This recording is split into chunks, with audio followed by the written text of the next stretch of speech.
నమస్తే దేవుని నామ స్తోత్రాలండి. మీ అందరికీ నా హృదయపూర్వక వందనాలండి.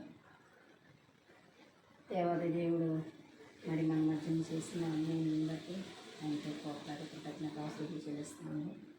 మరి మధ్యాహ్నకాల సమయంలో మరి దేవాది దేవుడు మనతో మాట్లాడినట్టు నేను కొన్ని మాటలు సిద్ధపడ్డానండి. మరి ఈ దినాల్లో ఎన్నో మనం సమస్యలను ఎదుర్కొంటున్నాం, ఇబ్బందులు ఎదుర్కొన్నాం.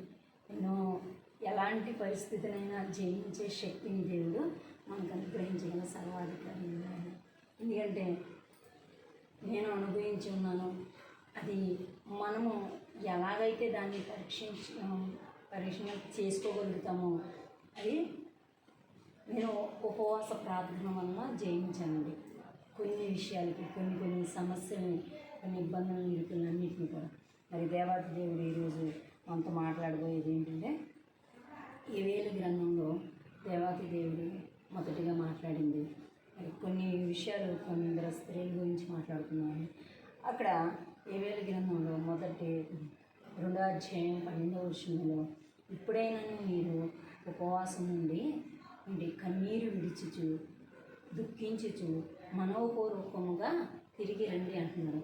అంటే దేవాది దేవుడిని మనం ఆయన సన్నిధిలో మొరపెట్టినప్పుడు, ఉపవాసం ఉండి ప్రార్థన విజ్ఞాపన చేసినప్పుడు మనకి ఏం కలుగుతుందంటే మనకు ఆశీర్వాదం కలుగుతుందండి. మనం ఎన్నో దేన్ని అయితే జయించాలనుకుంటామో వాటిని జయించడానికి దేవుడు గొప్ప శక్తిని మనకు అనుగ్రహిస్తాడు. దాని మీద ఒక నమ్మకాన్ని, విశ్వాసాన్ని ఉంచి మనం చేసినప్పుడు గొప్ప కార్యం జరుగుతుంది. ఎందుకంటే మరి మనం సహోదరి ఎస్తేరు రాణి గారి గురించి చూద్దామండి. మరి ఎస్తేరు గారు ఉన్నారు. ఎస్తేరు మరి రాణిగా మార్చబడక మునిపే ఎస్తేరు ఏమై ఉన్నారండి, ఒక మొర్దెకైకి ఒక బిడ్డగా ఉంది, ఒక సహోదరిగా ఉంది.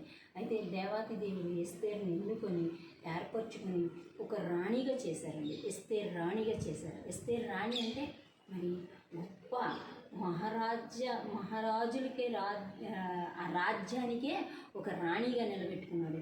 మరి ఆవిడ ఏం చేశారండి మనం చూస్తున్నాము. 4వ అధ్యాయంలో మరి 1 నుంచి 7 వచనాల వరకు కూడా ఎస్తేరు రాణి గురించి, నీవు ఈ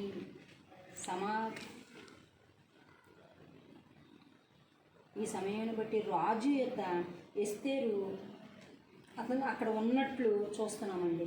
అయితే మొర్దెకై ఏం చేశారంటే ఆమెతో మాట్లాడమని చెప్పి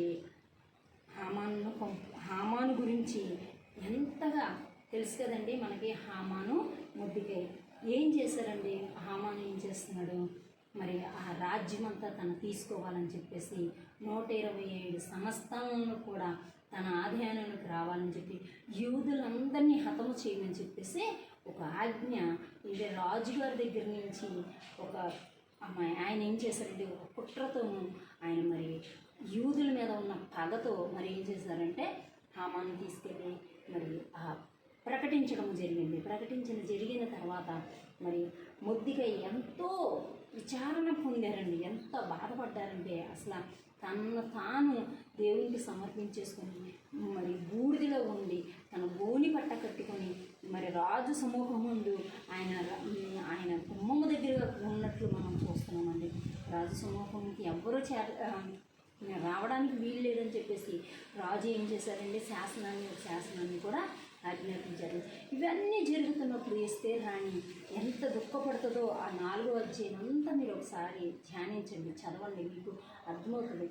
ఎస్తేరు రాణితో మాట్లాడతారు. మొర్దెకై ఏమంటారంటే, నువ్వు చూసినా నువ్వు చెయ్యకపోయినా, నీ వల్ల ఏమి కాకపోయినా, నువ్వంటే చెయ్యకపోతే నువ్వు ఇప్పుడు మహారాణి అయిపోయావు, అందుకే నువ్వేమి చేయలేకపోతున్నావు అని తను ఎంతగానో బాధింపబడి మొర్దెకై మాట్లాడుతున్నప్పుడు మాటలు ఆమెకి ఎంతో బాధను కలిగించిందండి, ఎంతో దుఃఖించిందండి.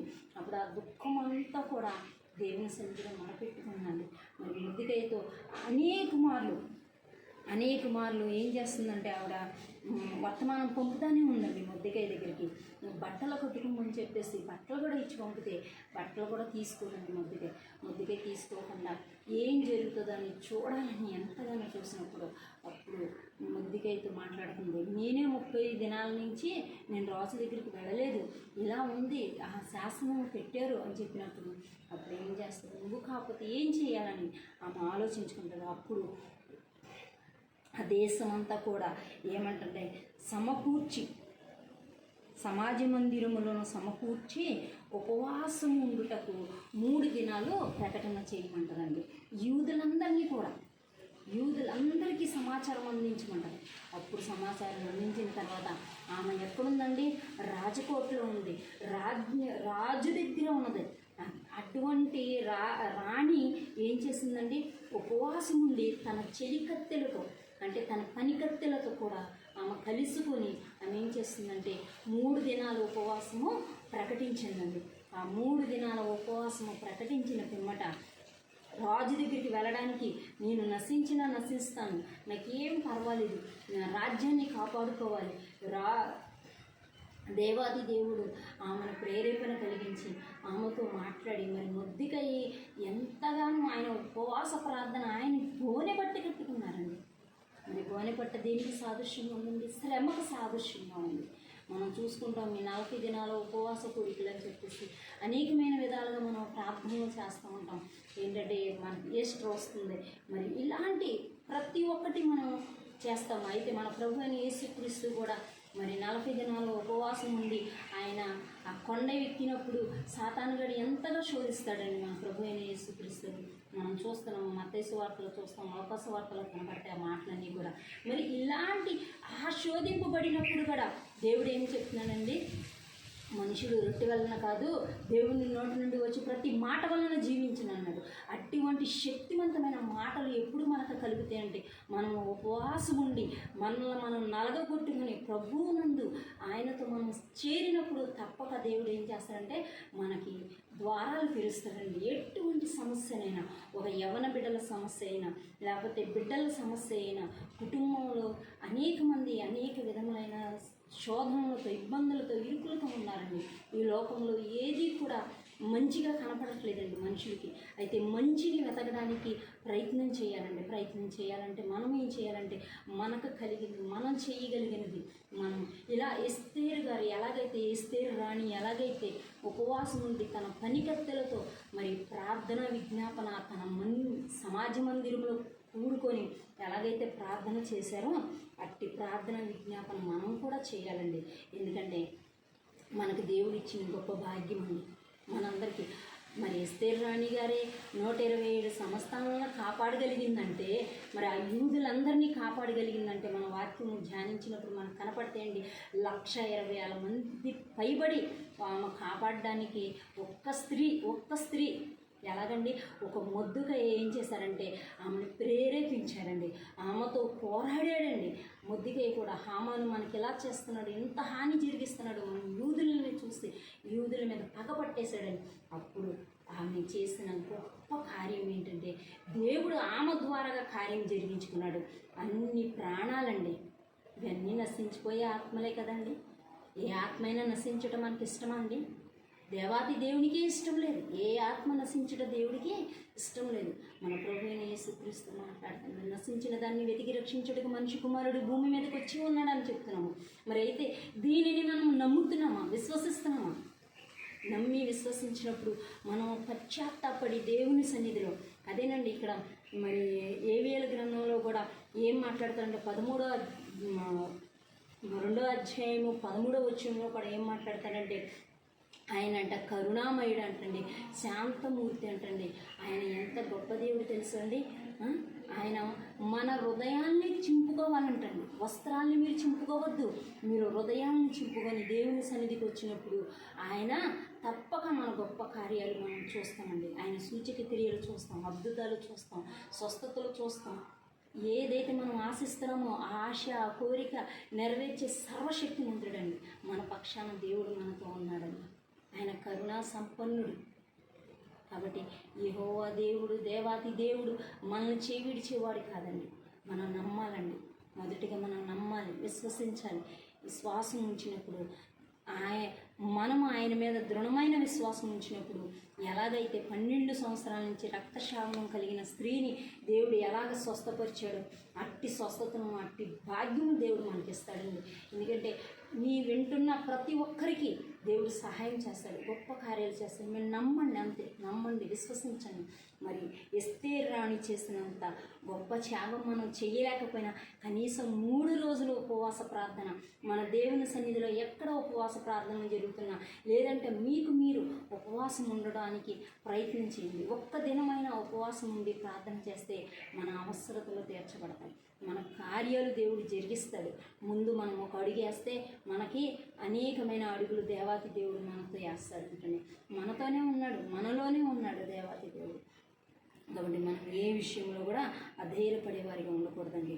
ఎస్తేరు రాణి ఎలాగైతే ఆమె ధైర్యముగా మరి రాజు దగ్గరికి వెళ్తుందండి, రాజు సమూహమునికి వెళ్ళి మరి తర్వాత విందు జరుగుతుంది, రావాలని చెప్తుంది.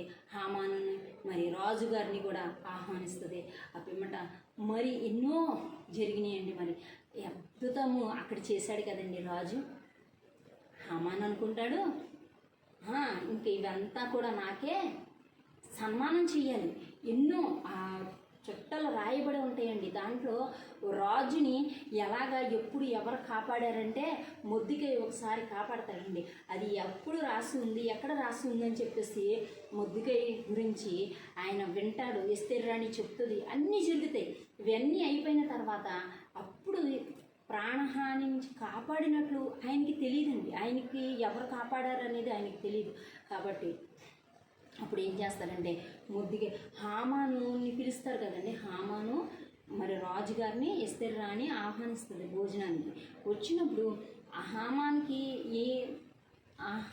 హామాన్తో చెప్తాడండి, ఎవరో రాజుగారు చెప్తారండి ఏం చేయాలంటే సన్మానించాలి ఒకరిని. ఎలాగంటే గుర్రము మీద సన్మానించాలి, కొన్ని అన్నీ చేయాలని చెప్తూ ఉంటారు. చెప్తూ ఉంటే ఇవన్నీ నాకే చేస్తారేమో అని చెప్పి హామాన్ ఏమవుతాడంటే ఎంతో సంతోషిస్తాడు హృదయంలో. అయితే ఇవన్నీ చేయాల్సింది ముద్దుకైతే అని చెప్పేసి చివరిలో మాటలు చెప్తారండి. అప్పుడు ముద్దుకైకి ఎందుకు చేయాలని చెప్తా అనుకున్నాను. ఎందుకంటే హామాన్ ఏం చేస్తాడంటే ఆల్రెడీ అక్కడ వారి ఇంటి దగ్గర ఏం చేశారంటే ఉరికమ్మం అంతా కూడా సిద్ధపరచుకొని వచ్చాడు. ఎందుకంటే ఆయన కుతంత్రంతో ఉన్నాడు, ఒక పగతో ఉన్నాడు, ఒక ఇతరులని శోధించే విషయంలో మరి యూదుల్ని ఎంతగానో బాధించే విషయంలో తను ముందున్నాడు. కాబట్టి హామాను ఇవన్నీ ఆలోచించుకున్నప్పుడు దేవాతి దేవుడు మొద్దుకై పక్షాన నుండి దేవుడు గొప్ప కార్యాలు జరిపించాడు. ఎస్తేరు పక్షాన, మొద్దుకై పక్షాన ఉన్నాడు. ఎంత గొప్ప దేవుడు అండి మన దేవుడు. ఆ దేవుని నమ్మకం, విశ్వాసం ఉంచితే మనము జీవితాంతము సుఖముగాను నెమ్మదిగాను బ్రతికగలుగుతాం. ఎందుకంటే ఉపవాసం ఉండడము నేర్చుకోవాలండి. ఉపవాసం ఉన్నప్పుడు సమస్యలు వస్తాయండి. మొదటిగా చెప్తున్నాను వినండి, గ్రహించుకోండి. మొదటిగా చెప్పేది ఉపవాసం ఉన్నామంటే ఉపవాసం ఉన్నట్టు ఉండదండి. ఎన్నో సమస్యలు వస్తాయి, ఎంతో బాధ, ఇతరులు నిందించడము, ఇతరులు బాధించడము ఎన్నో వస్తూ ఉంటాయి. వాటి అన్నిటిని కూడా జయించే శక్తిని దేవుడు మనకిస్తాడు.